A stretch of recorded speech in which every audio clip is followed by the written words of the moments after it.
Buntag, daman ko mga kabaling pagduhol sa itong palaan way ng Diyos. Itong simba kaniya. Ang uliw na itong mga Biblia diya sa Kaduang Korinto, Kapitulo 4, Versikulo 12, ngadto sa 18, alang sa atong morning meditation. Pasunod nga pagbasa o pamalandong sa Kaduang Korinto, Kapitulo 4, Versikulo 12, ngadto sa 18. Sa dili pa nato basahon pamalandungan, kaduol kita pag-ampo diya sa Ginoo. Let's pray. Our holy, almighty, and loving Father, we again, O Lord, draw near this morning with grateful hearts, and we give you praise, O Lord, sa imong kaayo, sa imong way paglubad ng pagkatiman, sa among mga kinabuhi, sa pagbukbuk, sa imong kaluoy ug grasya kanunay, sa imong mga katawhan, paman sa tibok semana, O Lord, salamat kay kalampos mi sa among mga panarbaho, pagtinguha, o salamat sa pagtungog sa mga among mga pag-ako. San pa man, Lord, nga kami magpadayon, simba din na kanimo. Ning adlaw papahulay kami mapasalamat ko. Kami nag-ampo padayon sa imong grasya kaluoy. Buko mo karon sa adlaw papahulay kay ikaw ra gyud ang among gilauman na magasupply sa tanan ng mga kinahanglan, maglampos mi sa panimbaho, pagsimba din na kanimo among gihangyo ang imong padayon paguban sa naagid imong presensya sa liwala, padayon ang trabaho sa imong balang espiritu, uban sa imong mga pulong, uban sa imong lagad, dinin, uban sa mga pagtimbang sa pag-ministeryo sa imong mga pulong. O Lord, madala ginamo ang imong mga pulong adto sa tigpaminaw. Di mababagan kini o maghatag kini kaayuhan sa matarusa kakalag sa binasi mong mga katawan. Meaning, takna ang ampo mi sa pag-andam ka namo, inuwi kami sa dugo ni Kristo. Lord, sa tanan namong mga kalabasan diya kanimo, utliya kami, siluwa kami. Kagaya kami singkasing andam sa pagsimba din ang kanimo, andam sa pagdaig, pagpasalamat, sidungog sa ngalan sa among manluluwas nga sa Ginoong Hesus. Andam po sa pagpaminaw sa imong mga mensahe karon lawa alang kanamo mga tinubos na ng Ginoong Hesus. Ampo mi sa proteksyon sa mga kaaway aron magmalapuso ng panimbahon dinakanin ng Diyos.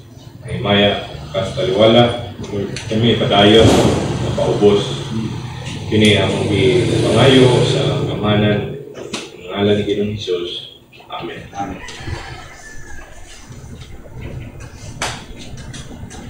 Kaduang Korinto 4:12 ngadto sa 18, basahan ako. Kaduang Korinto Kapitulo 4 Versikulo 13 ngadto sa 18. Nga ako pagbasa sa hubad sa Cebuano, apan kami nakabaton sa mga maorang espiritu sa pagtuo. Sumala sa nasulat, ako mituo busa ako misulti. Kami usab nagtuo o busa kami nagsulti. Sa nasayran namo nga ang nagbanhaw sa Ginoong Hesus, magbanhaw usab kanamo uban kang Hesus ug magdala kanamo uban kaninyo ngadto sa iyang atubangan.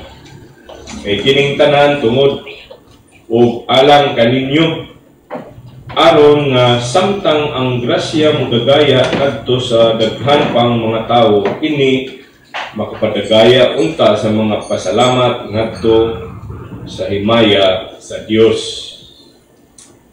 16. Busa kami wala maluya o bisan tuod nagkahubo na ang gawas nga bahin sa among pagkatao, ang among pagkatao sa sulod gibag-o sa matag adlaw. Kay kining gaan ug lumalabay nga kasakit mudangat ngadto sa hilabihan gayud kadako ug walay sukod nga gibug-aton sa himaya alang kanamo. Tungod kay wala kami nagtan-aw sa mga butang nga makita kundi sa mga butang nga dili makita. Kaya ang mga butang nga makita lumalabay lamang. Apan ang mga butang nga dili makita walay katapusan. Sa English NASB, 2 Corinthians 4:13-18, but having the same spirit of faith, according to what is written, I believe, therefore I spoke. We also believe, and therefore we also speak, knowing that he who raised the Lord Jesus will raise us also with Jesus, and will present us with you. For all things are for your sakes, so that the grace which is spreading to more and more people may cause the giving of thanks to abound to the glory of God. 16. Therefore we do not lose heart, but though our outer man is decaying, yet our inner man is being renewed day by day. For momentary light affliction is producing for us an eternal weight of glory far beyond all comparison. While we look not at the things which are seen, but at the things which are not seen. For the things which are seen are temporal, but the things which are not seen are eternal. So, din ito makita nung ang pagsaysay ni Apostol Pablo kay sulat ngadto sa mga taga-Korinto ang iyang pagministeryo sa mayong balita, inubanan kini o kadaghang pag-antos o kasakit. Kini sa pasahe nga itong ibasa, iya pong ipakita sa mga butanga nganong wala siya o iyang mga kauban magaluya, taliwala sa iyang pag-alagad sa Ginoo, pagsangyaw, pagdala sa mayong balita sa ilang iglesia o sa uban pang mga iglesiyahanan sa lalayong syudad. No, nga inubanan og kadaghang kasakit o pag-antos, no? Mga pag-antos nga makamatay, no? Kaya gilakag man gini siya nga pinapangita gini siya mga kontra aron patyon, no? Og dinhi sa tupasay gisay-say niya sa mga butang anong wala gid sa mga luya taliwala aning kalisod sa iyang kahimtang, no? Sa pagsangyaw sa mayong balita nga inubanan og daghan pagbabag mga pag-antos kasakit.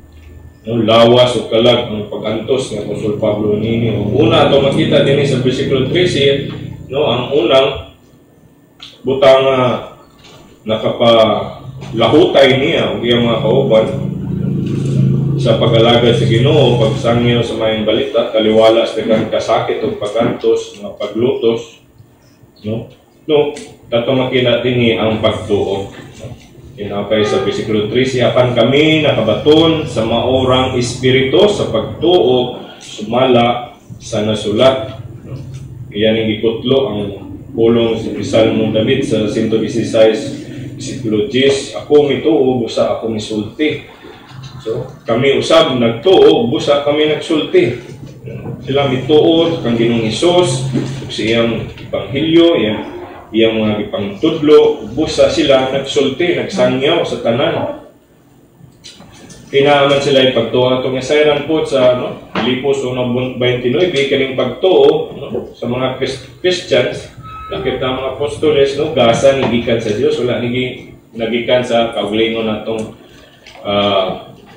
sa suluran, kundi gasa ni hatag ni si Ginoo nga naadto natin pagtuo kang Ginoong Hesus ug sa iyang mga gipangtudlo, no? So, muninaan nila, unaan ni Apostol Pablo sa mga apostoles nga asli pagtuo. Tungod kay asli pagtuo muna, dasig sila sa pagsangyaw sa mayong balita o sa mga kamatuoran kabayan kang Ginoong Hesus sa lain-lain na siyudad. Kung kaduha, ato makita din nga wala sila maluya, no? Kaya ilang pagtuo, na ato makita po diri ang mga sa ilang ipangtuuhan. No? Kitagahan sila pagtuo sa Ginoo, pinagi sa trabaho sa balang espiritu, nga nadya sulod kanila, no? Nga gisa ni Ginoong Hesus, sila yung mga ipangtuuhan, o kining ilang ipangtuuhan, no? Naghatag nilang paglahutay, ilalong sa mga daghang pag-antos nga ilang gisinati. Kaduha ato makita ang paglaom sa pagbanhaw. Bersikulo 14. Sa nasayran namo nga ang nagbanhaw sa Ginoong Hesus, magbanhaw usab kanamo uban kang Hesus, ug magdala kanamo uban kaninyo ngadto sa iyang atubangan. So nituo gid sila, no? Kang Ginoong Hesus kita gid sila, nagasilati gid sila sa pagbanhaw ni Ginoong Hesus gikan sa lubnganan ug sa kamatayon ug sila mituoy ni anak nga sa iyang pagbalik, no?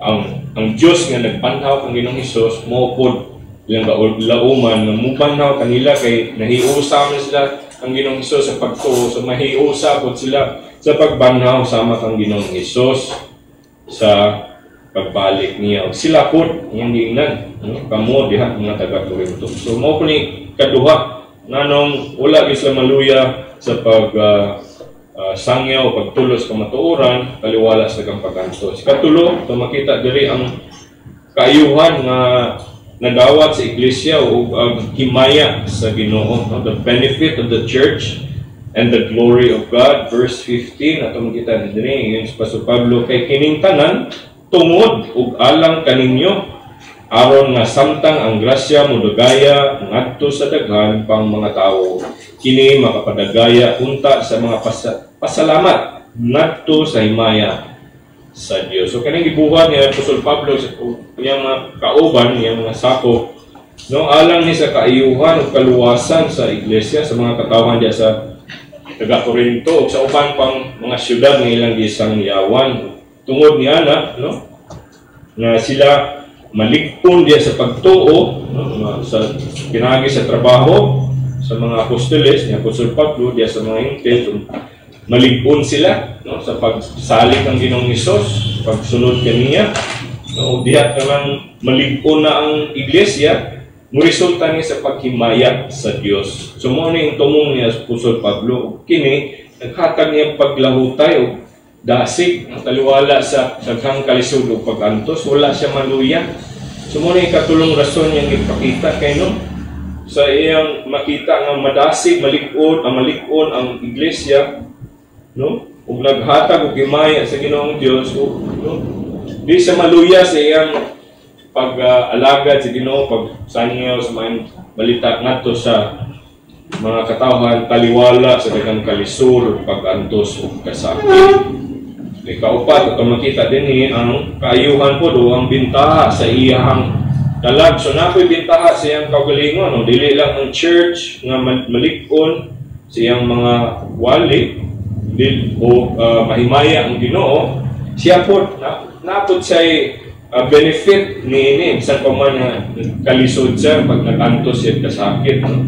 Ang kaayuhan siyang kalag, yun sa din sa versikulo 16, busa kami wala maluya, ug bisan tuod nagkahugo na ang gawas nga bahin sa among pagkatawo, ang among pagkatawo sa sulod ibag-o sa matag adlaw, no? So wala gid siya maluya, bisan pa man nagkahugo na ang lawas, no, sa iyang mga pag-antos, no, sa gutom, sa tugnaw, sa kalisod sa iyang misyon, no, nagihatag si Ginoo kaniya niya. Gadan pa mong gukot niya para mamagpatyon siya, no, nagset pagka, no, magkatulang, no, magkahugo mong gyud pud ang lawas, pero ang ingon sa dinhi wag sa maluya, no, kay gibag-o sa sulod sa matag adlaw ang iyang kaugalingon, no? Tungod niining iyang trabaho, nakita nga wala makawang iyang pangalagad sa Ginoo, kay no, nalig-on ang iglesia o nahimaya ang Ginoo. Tungod ni ana, no, siya sa kulsuluran, bisan pa man nga nagkago ang lawas, sa kulsuluran matag adlaw, no, nalig-on siya. Therefore, we do not lose heart, but though our outer man is decaying, yet our inner man is being renewed day by day. Nagpag-o kada adlaw, no? So wala siya maluya, higit siya mag-uul, mawad-an og paglaom tungod ni ana. Katapusan, kalima nga ito makita din sa pasahe mga rason na no, mga butang nga wala sa maluya, kaliwala sa kadagang kalisod ug kasakit.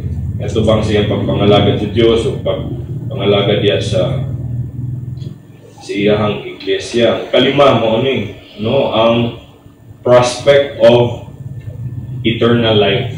No? Ang gilauman na kinabuhing dayon, besiklo 17, ingon dinhi nga kay kining gaan ug lumalabay nga kasakit mudangat ngadto sa hilabihan gayud kadako ug walay sukod nga gibugaton sa himaya alang kanamo.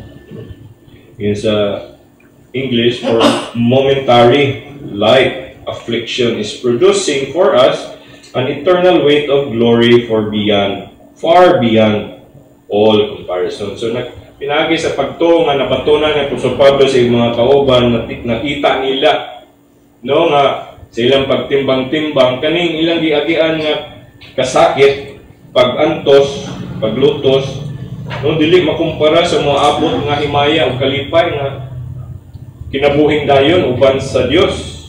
No, mo bitang iyang gitawag diri nga lumalabay lamang og gaan nga kasakit. No, grabe na gani ang kasakit sa mga apostoles. Itawag pa gyud niya lumalabay og gaan. Unsa na lang kani atong kasakit o pagantos ron nga layo ra man kaayo sa mga apostoles. Nalabaw pa kayong gaan. No? So grabe. Salamat sa grasya sa Ginoo. So muna wala gid sila maluya silang Apostol Pablo sa pagsangya sa mga bilatag taliwala sa daghang kasakit palisod dugang pinana ngano man nakaingon mong pud siya nga lumalabay raman no og gaan na kayo nga kasakit ng ilang wangan nakaingon man sana grabe yung giging kasakit nga giagian o paglutos no ano kaingon sa bersikulo 18 kay wala man sila nagtan-aw sa tungod kay wala kami nagtan-aw sa mga butang nga makita kundi sa mga butang nga dili makita. Nganong dito man sila nagtan-aw sa mga butang nga dili makita o dili sa mga butang na nganong dili wala man sila magtan-aw sa mga butang nga makita o dili nagtan-aw sa mga butang nga dili makita. Yung rason na sa katapusan kay ang mga butang nganong man din mga butang nga makita nganong siya diri kay ang mga butang nga makita lumalabay lamang apan ang mga butang nga dili makita walay katapusan. No, bulahan gid kay ning nagalagad no sa Ginoo, bulahan ang naipagtuo kaniya sama ni Apostol Pablo nga diri nga bisan sa taliwala siya kalisod siya pagpangalagad sa Ginoo. Kay ingon gyud sa lumalabay gyud ni. Dili ni tandi sa umaabot ng himaya nga moabot nga way katapusan uban sa Ginoo nga kalipay wala na pag-antos. No, naman ang survive gid sila kaliwala sa bighang kapaitan nya kanilang giagian nga pait layo ra kay sa tong mga pait nga giagian karon layo ra gid kaayo. So muna hinaot no madasig ta sa mga gipang saysay din ni Apostol Pablo ang ilabi na ang maabot ng himaya nga gisaad sa Ginoo ang eternal life ang gisaad sa Ginoo siyang mga tawo. Busa lahutay ta sa atong pagpangalagad sa Ginoo bisan pa maglisod no naay mga luto siguro gamay ra siguro kaayo diri sa tong lugar no ug sa mga atong mga pangantos sinaot madasig ta magmainiton ta sa atong pag-alagad sa Ginoo no kay temporaryo ra gyud lumalabay gyud atong kasakit atong mga problema ang umaabot ra gyud ang atong tan-aw di ta mo tan-aw sa mga no atong makita atong tan-aw katong dili makita katumang ang mulungtad labi na diya kang Ginoong Hesus no kay sigurado gyud maangko na to ang way kinabuhing dayon og kalipay uban kang Ginoong Hesus nga nagluwas nato no may ulog sa atong iglesia mo Dios sa atong kinabuhi atong manluwas sa nindukta ang uwitan atong manunubos sa unang himno ining buntagan.